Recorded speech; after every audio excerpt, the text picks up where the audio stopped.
Bonjour à tous, bienvenue dans cette petite vidéo qui va analyser 5 erreurs que peuvent commettre les étudiants ou étudiantes en BTS, culture générale et expression. On commence. Erreur ou axe de progrès, ou axe de progression. Première, l'introduction au document. Alors vous savez que sur l'examen final en BTS, culture générale et expression, l'examen est divisé en deux, avec un corpus de documents avec des questions et des propositions pour écrire un essai, des propositions de sujets. Alors là, on va se consacrer sur le corpus de documents. Sur le corpus de documents, donc vous avez des questions qui sont liées à différents supports de documents. Ça peut être un extrait de roman, un extrait d'un article, un document iconographique, etc. Et souvent, on peut voir qu'il manque des petits éléments d'introduction. Par exemple, une phrase qui va introduire le corpus brièvement. Ce corpus traite de la place du lien entre l'humain et l'IA. Bien sûr, ça s'adapte selon la thématique du corpus, mais cette petite phrase est vraiment très importante. Pourquoi est-ce qu'elle est importante? Elle est importante parce que cela montre que l'étudiant a compris la thématique du corpus. Et c'est important, évidemment. Alors, ensuite, selon les questions qui sont posées, l'étudiant va, ou l'étudiante, pardonnez-moi, je vais dire l'étudiant ou l'étudiante, souvent je vais mélanger les deux. L'étudiante, ensuite, aura à détailler chaque document du corpus selon les questions qui sont posées.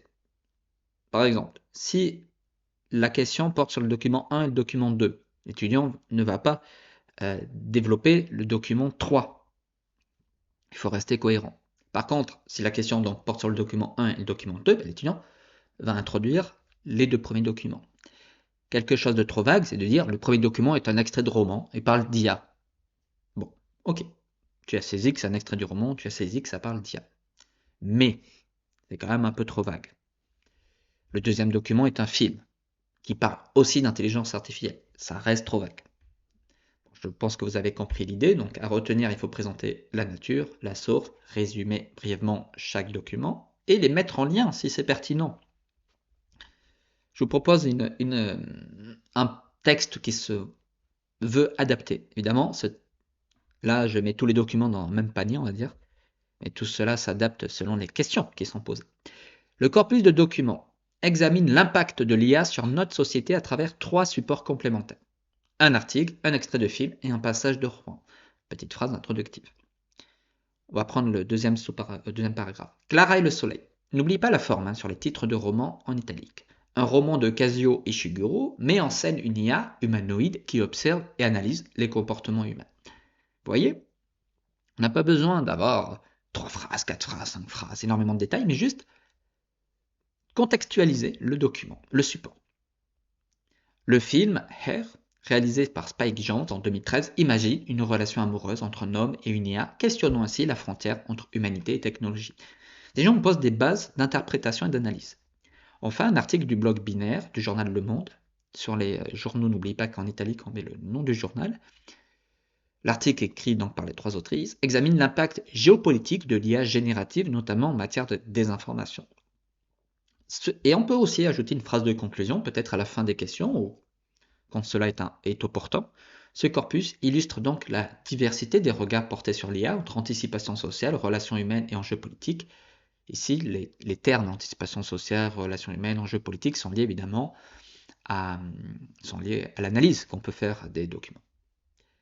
Et donc, il est important à retenir de bien introduire à la fois le corpus et à la fois les documents.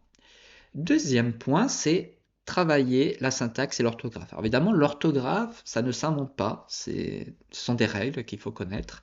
Mais il est important déjà d'observer quelles sont vos lacunes. Tout le monde a des lacunes en orthographe, mais moi j'ai des lacunes en orthographe, tout le monde. C'est très dur de ne jamais faire aucune erreur. Alors on peut, bien sûr, mais c'est dur. Ce qui est important je trouve, c'est mon avis, c'est là où vous en êtes en ce moment, quels sont les points que vous devez absolument travailler pour vous améliorer à l'orthographe. Ça, c'est important. Et ensuite, vous essayez. Vous pouvez faire des dictées, vous pouvez utiliser des textes comme ici. Moi, un exercice que j'aime bien, c'est de prendre des textes qui sont mal écrits et d'essayer de trouver les erreurs. Comme ça permet de travailler plusieurs aspects. Mais si par exemple vous avez vraiment un problème sur le passé composé, eh bien, travaillez que le passé composé à un moment. Ensuite, essayez de l'intégrer dans des contextes de phrases, évidemment. Euh, donc l'orthographe, voilà, je ne vais pas détailler plus. Pourquoi? Parce qu'en fait, en fonction de chaque profil d'étudiant, d'étudiante, c'est différent. Mais ce que je vous conseille, c'est d'observer quels sont vos points faibles et de les travailler. Parce que si vous travaillez vos points forts, c'est très bien. Ils vont rester vos points forts. Mais l'idée, c'est donc d'améliorer vos points faibles. La syntaxe, c'est aussi très important. Qu'est-ce que c'est la syntaxe? La syntaxe, bon, on peut avoir une définition évidemment, mais ici, ça sera plutôt comment je peux travailler la qualité de mon texte, la fluidité, comment le texte peut être un peu plus aéré, etc. Ici, vous avez un exemple de texte qui n'est pas fluide. Il y a des personnes qui pensent que déjà, il n'y a pas de points, c'est compact, ça manque de fluidité, mais aussi il y a des personnes qui croient que cela peut avoir des conséquences négatives. Donc on sent de la difficulté sur la syntaxe. Donc améliorer sa syntaxe, en fait c'est aussi améliorer à la fois la forme et le fond. La forme puisqu'on aère, on fait des phrases qui sont plus qualitatives, avec des connecteurs logiques, etc. Et à la fois on travaille le fond. Et on arrive à relier les deux. Alors comment on peut mieux travailler sa syntaxe? On peut prendre des petits textes comme ça, et vous pouvez, des textes qui sont du coup maladroitement formulés, et on va tenter de les améliorer. Donc ici, on peut améliorer ce texte. Certaines personnes estiment que la technologie de l'IA pourrait changer notre manière de travailler, alors que dans le premier texte, il y a des personnes qui pensent que la technologie de l'IA pourrait changer notre manière de travailler. On reprend l'idée principale, mais on l'améliore. Donc c'est comme ça qu'on travaille la syntaxe. Si vous avez des difficultés de syntaxe, parce que ici les idées elles sont là, on exprime les idées sur le travail il y a donc. Si les idées sont là, ce n'est pas un problème tant d'idées ou d'analyse, d'interprétation, c'est plutôt des difficultés à comment j'arrive à écrire ça de manière qualitative. Eh bien, un exercice que je propose, c'est donc celui-là, de partir donc sur un texte qui est mal écrit, et comment on peut l'améliorer. Et n'hésitez pas à vous faire relire, soit par votre formateur, formatrice, ou par des personnes de confiance avec un regard extérieur, ou même vous aider d'outils d'intelligence artificielle. Pour le coup, je pense que ça peut être de très bons outils en amont pour vous aider à progresser. On peut bien sûr travailler avec d'autres étudiants et étudiantes, ça va de soi. Troisième point, c'est la forme, à la fois sur le corpus de documents, à la fois sur l'essai. Donc ici, c'est juste sur la forme. Sur les réponses au corpus de documents, il me semble important de toujours avoir une petite intro, une petite conclusion, mais vraiment très court. Juste pour bien montrer qu'on a bien compris la question et qu'on introduit un peu sa réponse et qu'on la conclut. À chaque réponse de question, il faut avoir un cheminement, si vous voulez, un fil conducteur du début à la fin. Bien sûr, en 3 heures pour travailler à la fois le corpus de documents et l'essai, vous n'avez pas le temps de tout faire. Vous n'avez pas le temps de faire une énorme intro, une énorme conclusion sur chaque réponse aux questions, c'est beaucoup trop long. Vous pouvez vous contenter d'une phrase, 2 phrases, mais il faut arriver à avoir une forme. C'est-à-dire que vous avez une réponse à une question dans le corpus de documents. Sur votre brouillon, bien sûr, vous avez bien sûr avoir un tableau, en tout cas avoir pu analyser les textes en faisant ressortir les idées, etc. Et en même temps, lier ce travail-là de fond à comment je peux organiser ma proposition sur comment je peux travailler ma forme.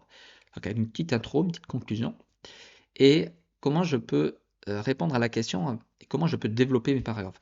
Les paragraphes ici, donc c'est ce qu'il y a au milieu évidemment, les paragraphes vont être directement liés à la question qui nous est posée. Est-ce que je dois faire un paragraphe? Est-ce que je dois faire 2 paragraphes? Est-ce que je dois en faire plus? Bien sûr, cela va dépendre un peu de ce qui vous est demandé. Si vous avez par exemple une question qui vous propose de comparer des documents, eh bien vous pouvez avoir 2 sous-paragraphes avec une dynamique similaire, des éléments qui vont coïncider, et puis des éléments de divergence révèlent également des tensions et des vulnérabilités avec des connecteurs logiques, cependant, etc. Du lien et de la nuance. Il est important d'éviter la liste de cours, si vous voulez, document 1, et puis je reviens, document 2. Il faut arriver à créer du lien entre les documents dans les paragraphes. Il est aussi important d'éviter de mettre trop de choses sur un paragraphe. Si vous avez une ou deux idées fortes sur un lien, sur des liens qui peuvent exister entre les documents, mettez-les dans un paragraphe. Et si vous avez, si vous apercevez de tensions, de points de divergence, eh bien, mettez-les dans un autre sous-paragraphe, dans un autre paragraphe, pardon. Alors, peut-être que vous voyez des points de convergence beaucoup plus importants que des points de divergence. Et vous vous posez la question, ah ben, comment je fais? Moi, mon paragraphe avec cette idée forte là est très important et ma nuance, elle existe, mais elle prend peu de place. C'est quelque chose oui, qui existe, hein, ou l'inverse, évidemment. Donc ici, c'est comment j'arrive finalement à ce que ma forme ne soit pas déséquilibrée. Et ça, c'est important. Alors pour cela, j'ai une petite astuce à vous donner, c'est de diviser les idées fortes, à la limite, en deux petits paragraphes, si vous voulez. C'est vrai qu'il est important d'éviter d'avoir un paragraphe qui fait 10 lignes et un autre qui fait 3 lignes. Donc, à la limite, je préfère avoir 3 paragraphes de 3 lignes, mais c'est très court, mais vous voyez l'idée, hein. Plutôt cohérent, 3 paragraphes cohérents, plutôt qu'un très fort et un tout petit. Sinon, vous arrivez à densifier le tout petit, si vous voulez. Ensuite, sur l'essai, pardon, je vais aller un peu plus vite. Sur l'essai, donc ici, introduction obligatoire. L'introduction est obligatoire, non pas pour faire joli, mais puisqu'elle doit amorcer le sujet, poser une problématique et annoncer le plan sans trop en dire non plus. Par exemple, ici, dans cet essai, je soutiens que bien que l'IA puisse être un outil puissant et innovant, elle reste avant tout une intelligence, elle reste avant tout un danger pour la créativité individuelle des artistes. En effet, elle pourrait entraîner une uniformisation de l'art et remettre en cause les valeurs fondamentales de la création. Donc là, on en dit un peu, pas mal, mais on ne dit pas tout non plus. Dans le développement, on va aller argumenter, expliquer cette idée-là. Et ensuite, comment travailler la forme sur l'essai? Alors sur l'essai, on n'avait pas une forme typique thèse, antithèse, synthèse. C'est à l'étudiant de proposer, hein, de s'essayer. Mais il est important que ça soit bien organisé, évidemment. Pour que ça soit bien organisé, déjà, en fonction du sujet de l'essai, vous pouvez vous demander, est-ce que je souhaite partir sur quelque chose de je suis d'accord, je nuance, je suis pas d'accord, je nuance, je suis seulement d'accord. Donc à ce moment-là, en fait, je fais une grande partie avec plusieurs paragraphes. Voilà. C'est comment, déjà, de manière très générale, par rapport au sujet, comment je me positionne. Vous pouvez faire il y a plusieurs possibilités, hein, ça peut être même chronologique, ça dépend du sujet. Alors c'est vrai que souvent ce qui ressort c'est je pense que c'est bien, ben là c'est un peu le cas, hein, un atout, et je mets deux paragraphes, donc deux sous-parties, donc deux paragraphes, chaque paragraphe va représenter une idée ou deux idées fortes, et ensuite je nuance, et donc ça fait deux parties si vous voulez. Quatrième point, c'est directement lié au troisième, donc c'est pour ça qu'ils sont liés les deux, c'est comment j'arrive du coup à structurer un paragraphe dans un essai avec les idées, les arguments et les exemples. Parce que souvent, les étudiants ont des idées qui sont très bonnes, hein. Ils argumentent plutôt pas mal, mais il manque deux points de référence. Alors les références, c'était où? Oui. Les références culturelles peuvent être soit des éléments qui sont issus du corpus, soit des éléments vus en cours, travaillés en cours, ou soit des éléments issus de la culture personnelle. Dans tous les cas, il faut que ces exemples soient présents. Un mauvais paragraphe, si vous voulez, c'est ça. Je trouve que les réseaux sociaux ont un impact sur la société, ils sont utilisés par beaucoup de gens, par exemple, je les aime car on peut se connecter facilement avec des amis, mais certains disent qu'ils peuvent être dangereux pour la santé mentale. C'est vrai que certaines personnes passent trop de temps sur cette plateforme. C'est un mauvais paragraphe. Pourquoi? Il n'est pas mauvais parce que l'idée est mauvaise. Les idées sont tout à fait louables. Tout à fait louables, elles sont là. Ils sont utilisés par beaucoup de gens. Ça, c'est pas une idée. Qu'ils ont un impact sur la société, ça, c'est une idée qu'on peut émettre. Qui peuvent être dangereux pour la santé mentale, ça, c'est une autre idée qu'on peut émettre. Ou remarque qu'ils sont utilisés par beaucoup de gens. Oui, c'est une idée qu'on peut émettre. Ça peut se vérifier assez facilement. Et justement, c'est le point. C'est que ici, il n'y a pas de données tangibles qui permet de prouver ce qu'on dit. Et donc, c'est ça où le bas blesse, en fait. Et donc, comment on peut travailler ça? Eh bien, on peut le travailler de manière un peu maladroite en disant, on peut citer les choses les plus évidentes. Facebook et Instagram permettent aux utilisateurs de partager des moments de leur vie. Donc déjà, on a un premier élément. Mais on peut aller plus loin, on peut citer vraiment des articles, des ouvrages, des vraies références qui permettent donc d'appuyer donc notre propos. En gardant donc l'idée, dans chaque paragraphe, j'ai mis une idée, je l'explique, je l'argumente et je l'illustre. Donc ça, c'est quelque chose de très très important, idée, explication, illustration. Donc quand vous êtes sur le brouillon et que vous voulez développer donc des idées par rapport à un sujet donné, essayez de réfléchir si j'ai mon idée, vous pouvez faire des bullet points, donc vous pouvez mettre tirer idée, tirer quels sont les éléments d'explication, vous pouvez faire avec une map, hein, avec des flèches, quels sont les éléments d'explication qui viennent soutenir mon idée, et quelles sont les preuves, quels sont les exemples, quelles sont les illustrations que je connais, que je peux avoir à ma disposition, qui vont appuyer cette idée. Voilà. Donc ça, c'est quelque chose qui est important. Et ça fera la différence. Hein. Ça fera la différence. Ici, vous avez donc le premier paragraphe ou sous-partie, pardon, par rapport à l'IA et la créativité. Donc là, on est sur la partie qui soutient la création artistique. Donc là, on voit l'idée. Il me semble que l'IA, loin de se limiter à des outils techniques, peut effectivement offrir de nouvelles perspectives. Donc une idée générale, une idée globale. L'un des principaux avantages est sa capacité à explorer de nouveaux horizons. Donc là, on va détailler, on va expliquer, on va argumenter. Et là, on a un exemple. Pour illustrer un exemple, dire par exemple, à titre d'illustration, etc. L'œuvre du prochain Rembrandt créé par l'IA semble être digne de l'artiste néerlandais, mais dans une version contemporaine. Donc là, on essaye d'apporter du corps un peu à son idée. Si vous vous posez la question, mais je me mélange, vous allez vous poser la question, comment j'arrive à différencier idées, arguments, parfois je me mélange. Donc j'en reviens à ma slide ici. Une idée, c'est généralement, en tout cas c'est ma perception, c'est quelque chose qui n'est pas forcément précis, qui est une idée, quelque chose d'assez global, d'assez général. Par exemple ici, l'IA peut offrir de nouvelles perspectives aux artistes, donc une idée plutôt valorisante pour les artistes. L'IA peut leur offrir de nouvelles perspectives. Et donc un argument, c'est d'appuyer cette idée en allant un peu plus loin, en allant chercher du détail, et en s'appuyant, en utilisant donc des exemples. Dernier point, dernière erreur ou axe de progrès, la prise de position dans l'essai. Qu'est-ce que cela veut dire? Cela veut dire que dans un essai, l'étudiante s'essaye. Donc c'est vrai que la prise de position avec je est souvent plébiscitée, mais elle n'est pas non plus obligatoire. Alors il est important, par contre, d'être cohérent ou cohérente. Donc c'est là où je tire l'attention de tous. On peut utiliser je, on peut utiliser nous, on peut utiliser à la limite quelque chose d'impersonnel, pardon. Mais il faut que ça soit cohérent. Alors après, je penche, et à la lecture un petit peu du bulletin officiel, des éléments que j'ai pu consulter de l'éducation nationale, etc., je tends à penser que le jeu est valorisé, que la prise de position personnelle est valorisée. Voilà. Donc c'est quelque chose que je conseille, et que je conseillerais, que je conseille déjà à mes étudiants. Mais la porte est un peu ouverte, si vous voulez. Le tout, c'est d'être cohérent ou cohérente par rapport à comment vous organisez votre essai. Il faut éviter de commencer avec du jeu, du terrain avec du il, ou de s'en mêler un petit peu comme ça. Gardez une ligne droite et tenez-la. Voilà.